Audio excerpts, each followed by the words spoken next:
O vídeo de hoje vai ser a correção de um erro histórico que eu cometi nesse canal.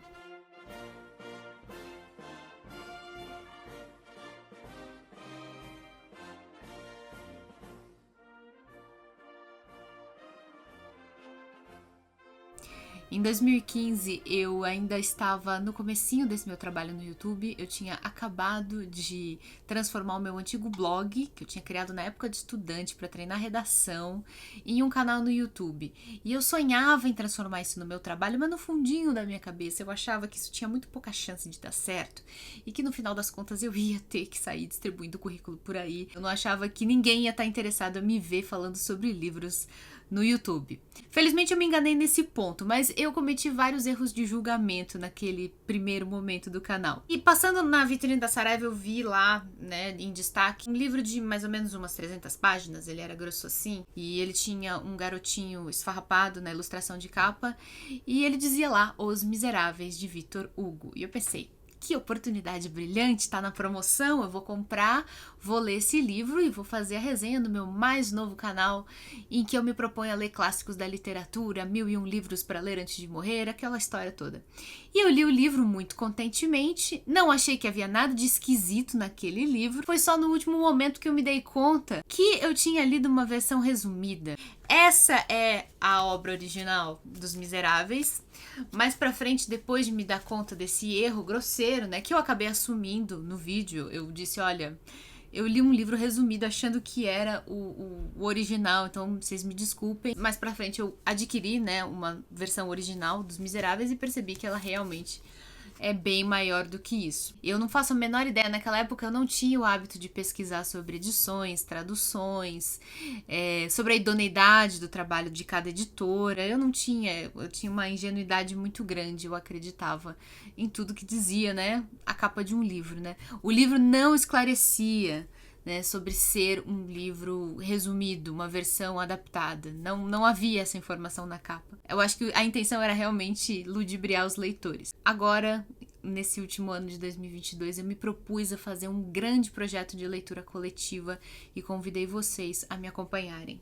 Então, desde março, estamos lendo na íntegra Os Miseráveis, de Victor Hugo, sem cortes, sem resumos, e estamos nos encontrando mais ou menos a cada 15 dias em lives aqui no YouTube para a discussão do andamento da história. E eu quero convidar você a assistir a nossa live final, que vai acontecer nesta sexta-feira, dia 29 de julho de 2022, aqui no YouTube.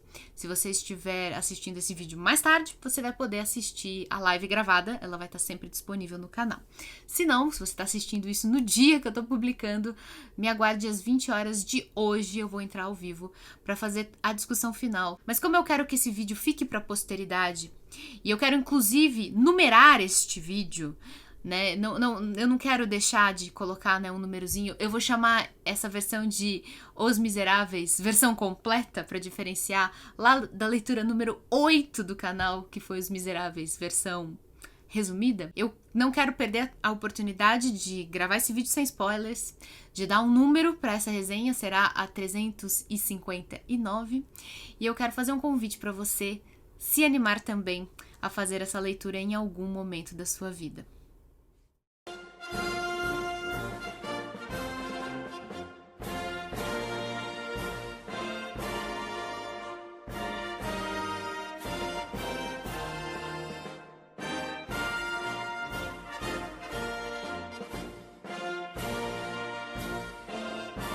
Na primeira vez que eu li a versão resumida dos Miseráveis, eu também cometi, foram uma sequência de ingenuidades. E eu cometi o erro de julgamento, de interpretar que a narrativa dos Miseráveis tinha como protagonista um homem chamado Jean Valjean, que enfrentava um antagonista, eu não chamaria de vilão, eu chamaria de uma pessoa que tem interesses opostos à do protagonista, portanto um antagonista, chamado Javert, né? Inspetor Javert. Jean Valjean tinha sido um homem condenado a quase 20 anos nas prisões, nas galés francesas, condenado a fazer trabalhos forçados, porque tinha cometido o terrível crime de roubar um pão. Quando finalmente foi solto, Jean Valjean não sabia se reinserir na sociedade. Aquela sociedade francesa que começa mais ou menos no ano de 1808, 1809, ela não conseguia reintegrar os ex-presidiários no mercado de trabalho, tinha muito preconceito com eles e obrigava, né, os ex-condenados a carregarem o que eles chamavam de passaporte amarelo, que era um documento que dizia que ele era um criminoso, que estava em liberdade condicional e que ele era considerado uma figura extremamente perigosa. E é que vai dar emprego para um cara que tem como único documento um papel que tem essas informações. E Jean Valjean, com dificuldade de se reinserir na sociedade, ele se vê tentado a praticar novos roubos e tal, mas ele é salvo, literalmente ele é salvo, quando tenta roubar os objetos de prata da casa de um bispo, um padre que trabalhava numa comunidade muito pequena no interior da França.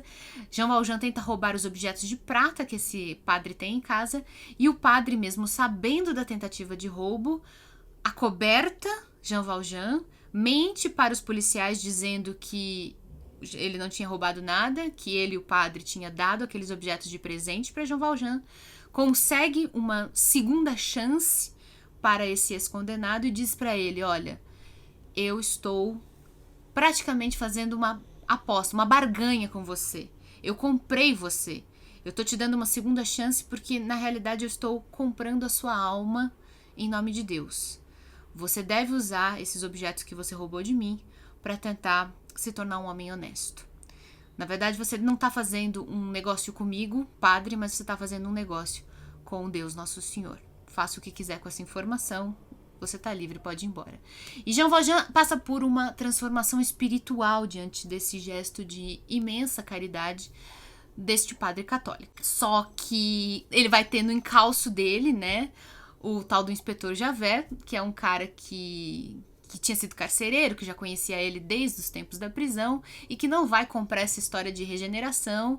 Ele vai se convencer de que Jean Valjean é um criminoso que tinha reincidido nos seus crimes, roubado de novo e, portanto, merecia estar preso novamente. Qual foi a minha ingenuidade quando eu li a versão resumida? Eu acreditei se tratar da história destes seres humanos, a narrativa pessoal de superação, a narrativa de regeneração espiritual, moral, cívica desse homem chamado Jean Valjean, que quase por um triz não se transformou num homem mau, revoltado, cheio de ódio no coração, cheio de desejo de vingança, mas que foi salvo pelo gesto de caridade. Eu imaginei que o objetivo do Victor Hugo fosse denunciar o sistema de justiça injusto, excessivamente severo da Paris no século XIX. Imaginei também que ele aproveitasse todo esse cenário histórico para fazer mais outras críticas sociais, falar das prostitutas como Fantine, que é uma outra personagem importante, falar de crianças abandonadas como outros personagens que vão aparecendo ao longo da história, a Cosette, o Gavroche. E por fim, imaginei eu, naquela época, o objetivo de Victor Hugo teria sido fazer uma espécie de homenagem aos verdadeiros princípios do perdão, né, da regeneração católica, com um espírito bastante cristão mesmo. Ele gostaria de provar que a verdadeira justiça, a verdadeira felicidade se obtém através da compaixão e não através da aplicação dura e cega da lei. Essas foram minhas interpretações naquela época e elas não são de todo incorretas, mas elas são resultado de uma leitura incompleta dessa obra. Se você se concentra só nos arcos de cada personagem, fica parecendo que essas trajetórias individuais são as coisas mais importantes, mas quando a gente lê o texto completo, a gente percebe que as personagens são só um pano de fundo. São quase que um pretexto apenas para nos divertir, para nos empolgar, para despertar nossa curiosidade. Só que o que Victor Hugo quer mesmo é a nossa atenção nos inúmeros capítulos em que ele faz ensaio, em que ele faz análise histórica, sociológica, filosófica do que tinha acontecido na França desde a Revolução Francesa no final do século XVIII até meados do século XIX, quando ele de fato está escrevendo este livro. Victor Hugo é um narrador que se coloca em primeira pessoa aqui nesse texto. Ele não é um narrador impessoal, uma figura que tem uma voz que vem do além e que não tem personalidade e biografia. Este narrador tem uma biografia, ele tem uma personalidade. Essa personalidade é Victor Hugo.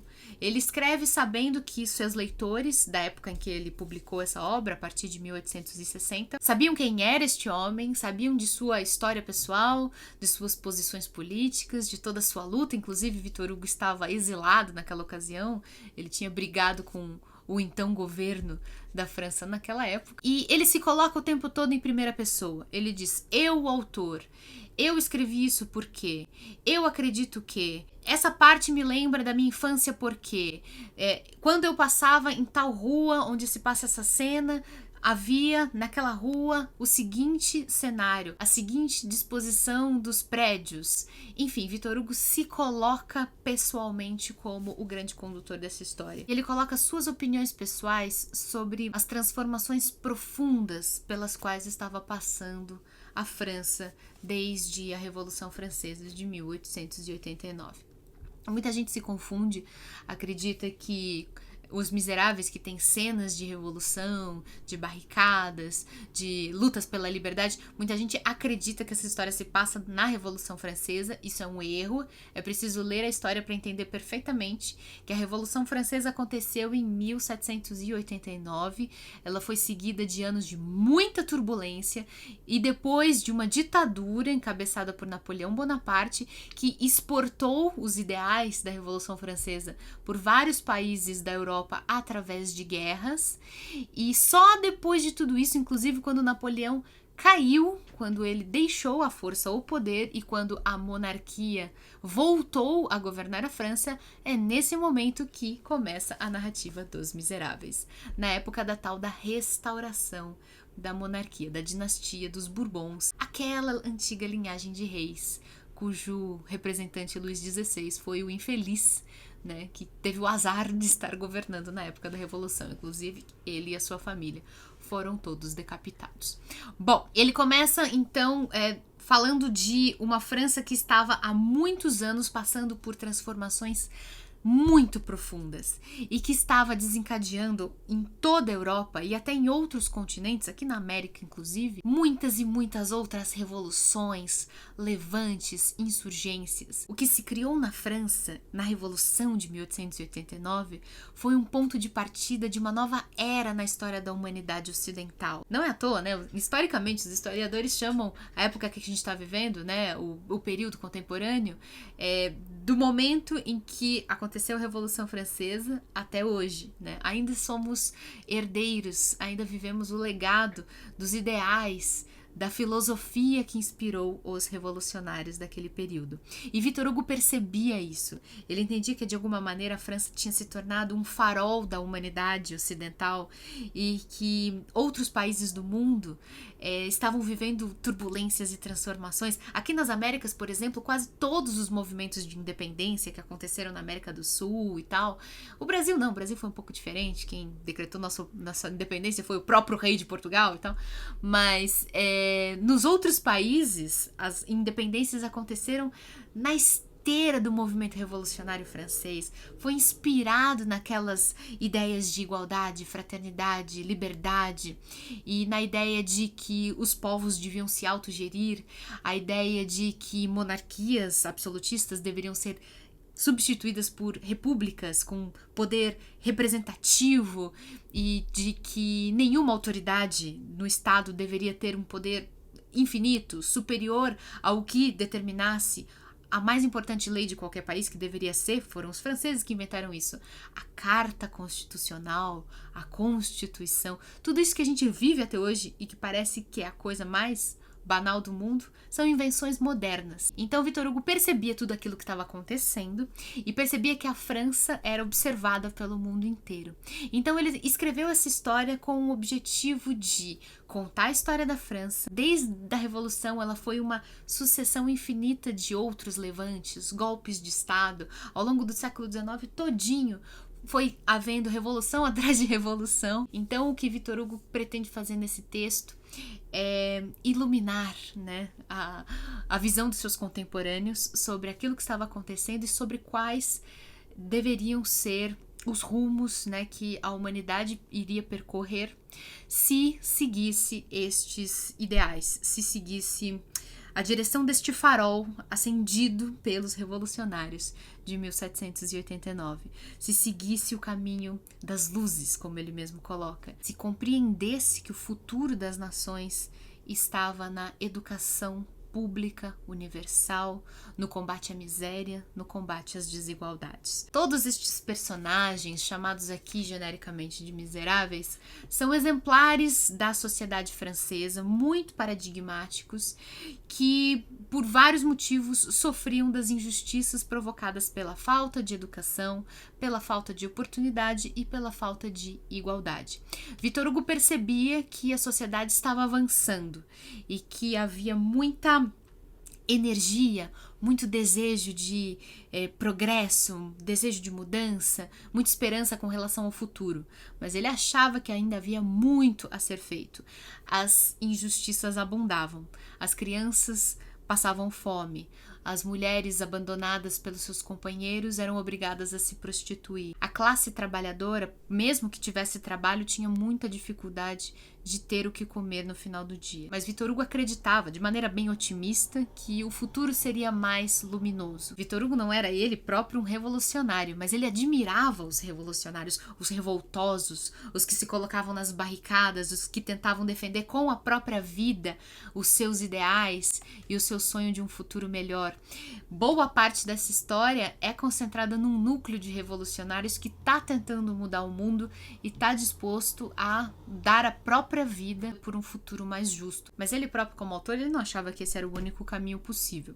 Ele acreditava em reformas e mudanças graduais, pontilhadas por algumas revoltas populares aqui e ali, mas tudo manejável se fosse possível oferecer a essa população de miseráveis a dignidade e o acesso à ciência, à educação e à verdade, tal como ele, Victor Hugo, concebia. Então, este romance é de uma influência tremenda até os dias atuais. A gente precisa lembrar que os grandes pensadores e escritores do século XIX leram Os Miseráveis. Toda a intelectualidade do mundo naquela época leu Os Miseráveis e, sem dúvida nenhuma, foi convencido pelos argumentos veementes desse escritor, que tem uma verve muito sensacional, ele é cheio de momentos de bom humor e foi, com certeza, tocado pelos vários momentos comoventes que são protagonizados por esses personagens. Victor Hugo consegue muito habilmente combinar a não ficção com a ficção. Ele faz tudo parecer tão orgânico que a gente não percebe que, na verdade, ali no meio daquelas aventuras, ele está nos doutrinando com a sua própria visão de mundo. Eu tenho certeza absoluta que tanto intelectuais quanto a população em geral que leu Os Miseráveis se sentiu muito, muito, muito convencido desses argumentos. E eu diria mais, eu tenho colocado isso bastante nas nossas lives de discussão. Victor Hugo é um narrador carinhoso, porque ele ama os seus personagens, que são nada mais, nada menos do que representações dos seus próprios compatriotas. Victor Hugo ama as crianças de rua, ama as prostitutas, ama os estudantes idealistas, ama os trabalhadores, ama os intelectuais, os artistas, ama os sacerdotes. Ele ama todos esses personagens que ele coloca aqui nas suas páginas, mesmo quando eles cometem enganos e erros e metem os pés pelas mãos. Ele parece se identificar com cada um deles, mesmo com a juventude mais delirante, com os sonhos mais inexequíveis, os sonhos românticos mais bobos e mais tolos. Victor Hugo retrata todas essas pessoas e essas fases da vida, da infância, à adolescência, à vida adulta, à velhice, com muito amor, com muita generosidade.